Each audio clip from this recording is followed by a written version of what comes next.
বলিউড অভিনেত্রী উর্বশী রাউতেলাকে ঘিরে গত বছর যে 23 সেকেন্ডের ভিডিওটি সামাজিক যোগাযোগ মাধ্যমে ব্যাপক আলোচনার জন্ম দিয়েছিল, অবশেষে সেই বিতর্কের রহস্য নিজে উন্মোচন করলেন।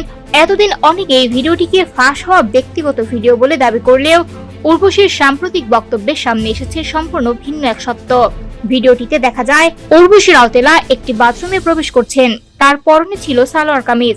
এরপর তিনি পোশাক পরিবর্তনের প্রস্তুতি নিচ্ছেন। ঠিক সেই মুহূর্তে ভিডিওটি শেষ হয়ে যায়। মাত্র 23 সেকেন্ডের এই ক্লিপ ঘিরেই শুরু হয় নানা জল্পনা কল্পনা।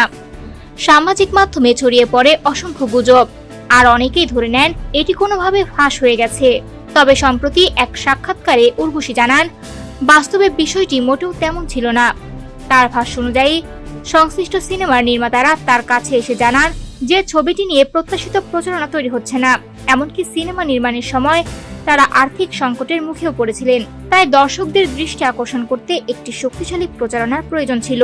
উর্বশী আরো জানান, নির্মাতারা তার বিজনেস ম্যানেজারের সঙ্গে আলোচনা করে ভিডিওটি আগেভাগে প্রকাশের অনুমতি নেন।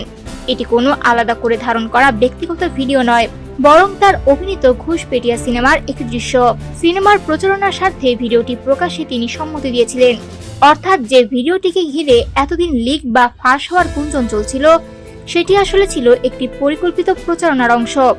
উর্বশীর এই বক্তব্যের পর দীর্ঘদিনের সেই বিতর্কে যেন নতুন মোড় এসেছে।